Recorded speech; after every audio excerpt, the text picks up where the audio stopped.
അപ്പൊ ഇന്ന് വൈകുന്നേരം ചായ കുടിക്കുന്നത് ഇപ്പൊ ഞാനും ഏട്ടനും കൂടി നമ്മുടെ പത്തിരിപ്പായുള്ള ചായക്കടയിലേക്ക് പോയിട്ടോ. ഇവിടെ വരാനായിട്ടുള്ള മെയിൻ ആയിട്ടുള്ള കാരണം ചായക്കൊപ്പം നല്ല അടിപൊളി സ്നാക്സുകളും കിട്ടും. ചായയും കുടിച്ചു അങ്ങനെ കുറച്ച് പാർസൽ വാങ്ങിയിട്ട് ഞങ്ങൾ നേരെ എന്റെ വീട്ടിലേക്കാട്ടോ പോകുന്നത്. എന്റെ വീട് വരുന്നത് അകലൂർക്കാവിന്റെ അവിടെയാണ്. നമ്മുടെ മൗണ്ട് സീന സ്കൂളിന്റെ നേരെ ഓപ്പോസിറ്റ് ആയിട്ട് ഒരു റോഡ് ഉണ്ട്. ആ റോഡ് കൂടെയാണ് എന്റെ വീട്ടിലേക്ക് പോവുക. അങ്ങനെ എന്താ ഞാൻ എന്റെ വീട്ടിലേക്ക് പോയിക്കൊണ്ടിരിക്കുകയാണ്. അകലൂർക്കാവ് എത്തണ്ട, അത് എത്തുന്നതിന്റെ മുന്നേ റൈറ്റ് സൈഡിലേക്ക് ഒരു കനാൽ ഉണ്ട്. അത് കൂടെ ഏട്ടൻ എന്റെ വീട്ടിലേക്ക് പോവുക. ഈ കനാലിൽ കൂടെ വേണിട്ട് എന്റെ വീട്ടിലേക്ക് പോവാൻ. ഇവിടുത്തെ റോഡിന്റെ അവസ്ഥ കണ്ടിട്ട് ഏട്ടൻ എന്നെ കളിയാക്കാണ് കേട്ടോ. ഞാൻ ജനിച്ചിട്ട് 23 വർഷമായിട്ടോ. ഈ 23 വർഷത്തിനിടെ ഒരു പുരോഗമനം ഇവിടെ ഉണ്ടായിട്ടില്ല കേട്ടോ. മഴക്കാലമായി കഴിഞ്ഞാൽ ഭയങ്കര ബുദ്ധിമുട്ടാണ് ഇതിനൊക്കെ വരാൻ. ഫുള്ള് കുണ്ടും കുഴിയുള്ള റോഡാണ്. അപ്പൊ ഏട്ടൻ അത് പറഞ്ഞ് കളിയാക്കായിരുന്നു. അല്ല, ആള് പറയാനും കാര്യമൊക്കെ ഉണ്ട്. പിന്നെ നിങ്ങൾക്ക് ഞാൻ വേറെ രസം കാണിച്ചു തരാം കേട്ടോ. ഞങ്ങളുടെ ഈ കാറിന്റെ ഹോൺ കേൾക്കുമ്പോഴേക്കും എന്റെ വീട്ടിലുള്ള ഒരാൾ ഓടി വരും. വേറെ ആരും അല്ല കേട്ടോ, ഈ കാണുന്ന മുതലാണ്. ഇവിടെ എന്റെ ചെറിയ അനിയത്തിയാണ്. അങ്ങനെ അതേ കാറൊക്കെ ഒരു സൈഡിലേക്ക് ഒതുക്കിയിട്ടു കേട്ടോ. ഈ കാണുന്ന സന്തോഷം കണ്ടത് ഞങ്ങളെ കണ്ട സന്തോഷമല്ല കേട്ടോ, ഞങ്ങളുടെ കയ്യിലുള്ള പൊതി കണ്ടിട്ടാണ്. അപ്പൊ ഇതാണ് എന്റെ കുഞ്ഞു സ്വർഗം. ഇവിടെ എന്റെ അമ്മയും 2 അനിയത്തിമാരാണ് ഉള്ളത്.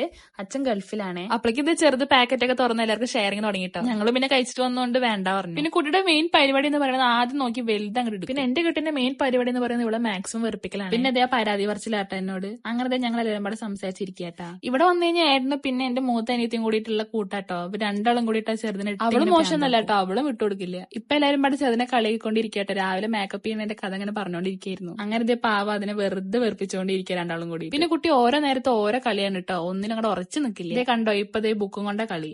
അത് കഴിഞ്ഞ് ബലൂണും കൊണ്ടു. പിന്നെ അതേ ഞാൻ അമ്മോടൊക്കെ സംസാരിക്കായിരുന്നു കേട്ടോ. ഏകദേശം ഒരു 6 മണിയായപ്പോഴാട്ടോ ഞങ്ങൾ അവിടെ എത്തിയത്. അപ്പൊ അമ്മ അതേ വിളക്ക് വയ്ക്കാൻ തുടങ്ങി. അമ്മയ്ക്ക് അങ്ങനെ വീഡിയോയിൽ വരെ ഇഷ്ടമൊന്നല്ല കേട്ടോ, എന്നാലും അമ്മ അറിയാതെ എടുത്ത ക്ലിപ്സുകളാണ് ഇതൊക്കെ. ഇനിയിപ്പോ ഇടയ്ക്കിടയ്ക്ക് വ്ളോഗൊക്കെ ഉണ്ടാവില്ല. അപ്പൊ അമ്മയെ നമുക്ക് പതിയെ മാറ്റിയെടുക്കാം. അങ്ങനെ അതേ അളിയന്റെ വെറുപ്പിക്കൽ തുടർന്നുകൊണ്ടേയിരിക്കും. മെയിൻ ആയിട്ട് കുട്ടീനെ കളിയാക്കാനുള്ള കാരണം ഏട്ടനും എന്റെ മൂത്ത അനിയത്തിയും ബ്രസീൽ ഫാനും ചെറുത് അർജന്റീന ഫാനും ആണ് കേട്ടോ. അർജന്റീന ഇപ്പൊ ജയിച്ചോണ്ടിരിക്കുകയാണല്ലോ. അപ്പൊ അതിന് കുശുമ്പ് പറഞ്ഞ കുട്ടീനെ ഇങ്ങനെ കളിയാക്കിക്കൊണ്ടിരിക്കുക കേട്ടോ. കുട്ടി ഇതേ കട്ട അർജന്റീന ഫാൻ ആയതുകൊണ്ട് നല്ല ഫ്ലാഗ് ഒക്കെ ഉണ്ടാക്കിയിട്ടുണ്ട്. അങ്ങനെ നേരെ നല്ല വൈകിട്ടോ ഞങ്ങൾ ഇന്ന് വീട്ടിലേക്ക് തിരിക്കുകയാണ്. എപ്പോ പോകുമ്പോൾ അവൾക്കൊരു കരച്ചില് പതിവാണേ. അപ്പൊ ഇപ്രാവശ്യം കരച്ചിലുണ്ടായിരുന്നു. അങ്ങനെ ഏട്ടന്റെ വീടെത്തി. അപ്പൊ ഇന്നത്തെ വീഡിയോ ഇത്രേ ഉള്ളൂ. ബൈ.